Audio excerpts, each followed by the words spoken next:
نحمده ونصلي ونسلم على رسول الكريم أما بعد فأعوذ بالله من الشيطان الرجيم بسم الله الرحمن الرحيم۔ ناظرین گرامی، آج آپ کے سامنے ایک اہم فقہی مسئلہ ذکر کرنا ہے۔ یہ ہمارے ناظرین کا اکثر سوال ہے کہ خواتین پر چہرے کا پردہ کرنا کیسا ہے۔ ناظرین، اس مسئلے کو سمجھنے کے لیے پہلے اصول پردہ سمجھ لیں تاکہ آپ کو بات سمجھنے میں آسانی ہو جائے۔ پہلی بات تو یہ ہے کہ پردہ کرایا کیوں گیا ہے، پردے کا حکم کیوں دیا گیا، اس کی نوعیت اور وجہ کیا ہے۔ ناظرین، وجہ یہ ہے کہ فتنے کا سدباب اسلام یہ چاہتا ہے کہ ہر ایک کو اس کے حقوق کی آزادی کاملتاً حاصل ہو اور ہر قسم کے شیطانی حربوں سے اسلام اپنے ماننے والوں کو بچاتا ہے۔ چونکہ شیطان جو ہے یہ مرد و زن دونوں کو گمراہ کرنے کی کوشش کرتا ہے،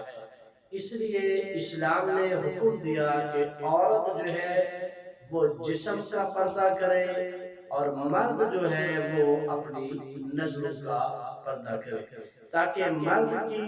نگاہ عورت پر نہ پڑے اور عورت کا جسم غیر ضروری کھلا ہوا نہ ہو، تاکہ اگر کسی وجہ سے نظر پڑ بھی جائے تو مرد کے اندر جو ہے برائی کا عنصر پیدا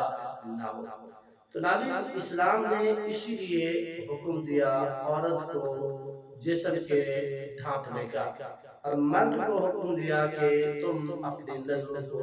جھکایا کرو۔ یہ تھا بنیادی مقصد کہ لوگوں کو برائی سے،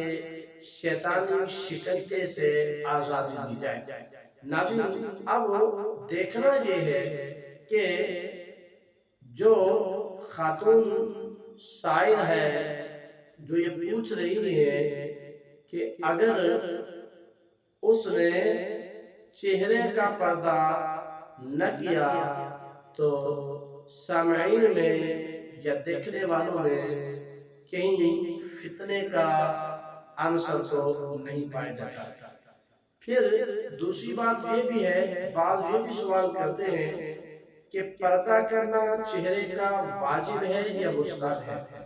تو یہ اصول بھی سمجھ لیجئے کہ واجب کیا ہوتا ہے۔ ناظرین، واجب وہ ہوتا ہے جس کا اسلام نے تواتر سے حکم دیا ہے اور اس کو کبھی ترک کرنے کی کوئی روایت موجود نہ ہو، اس کو واجب کہا جاتا ہے۔ مستحب یہ ہوتا ہے کہ جس عمل کو اللہ کے نبی صلی اللہ علیہ وسلم نے پسند فرمایا ہو یا پھر دین اسلام کے کسی حکم میں اس کو منع نہ کیا گیا ہو، یہ کرنا مستحب عمل ہے۔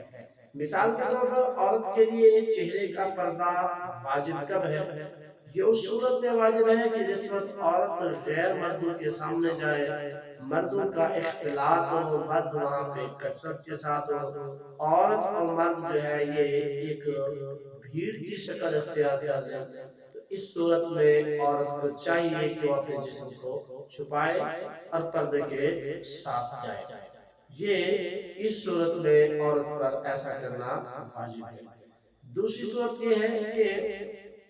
جہاں پر عورت کے لیے مستحب ہے۔ مثال کے طور پر باہر کے ملکوں میں یا کسی بھی ادارے میں جہاں یہ رولز بنے ہوئے ہیں کہ خواتین کو پردہ کرنے کی اجازت، چہرہ چھپانے کی اجازت نہیں ہے، جسم بے شک وہ چھپائے لیکن چہرہ نہ چھپائے، تو اس صورت میں اب عورت جو ہے وہ اپنے آپ کو فتنے سے بچانا چاہتی ہے، تو اس صورت میں حکم یہ ہے کہ عورت اپنے چہرے کا پردہ نہ کرے۔ یہ کر لے گی تو بہتر ہے، مناسب ہے، افضل بات ہے کہ اس کو چہرے کا پردہ کرنا چاہیے، لیکن پھر بھی اگر اس کو ذرائع جہاں پہ یہ کام کرتی ہے اس وجہ سے اگر اس کو پردے میں کرنے میں، چہرے کے پردہ میں مسائل کا سامنا ہو تو یہ چہرے کا پردہ نہ کرے، اس کو شرعاً اجازت ہے۔ دوسری بات یہ بھی ہے، ہمارے ناظرین کے ذہنوں میں پیدا ہوتا ہے کہ جب آقا کریم علیہ السلام کی دور مبارک کے اندر خواتین کے لیے چہرے کا پردہ نہیں تھا، ابو بکر صدیق رضی اللہ عنہ کے دور مبارک میں خواتین کے چہرے کا پردہ نہیں تھا، بعد میں اگرچہ آپ نے اس کا حکم عطا فرما دیا اور خواتین کو مساجد میں آنے سے روک دیا۔ تو ناظرین یہ بات سمجھنی ہے کہ چہرے کا جو پردہ ہے یہ اس لیے ضروری ہے کیونکہ پرانے زمانے میں لوگ جو ہے وہ فتنوں کی طرف مائل ہوتے عورت کے جسم کو دیکھنے کی وجہ سے، اور اس پر کئی شاعر جو جہلا ہے وہ موجود ہے جو اشعار بھی کہے، اسی لیے کہا گیا کہ پردہ جو ہے جو چہرے کا نہیں ہے باقی جسم کا ہے۔ اب رہا یہ کہ کوئی اندیشہ ہے،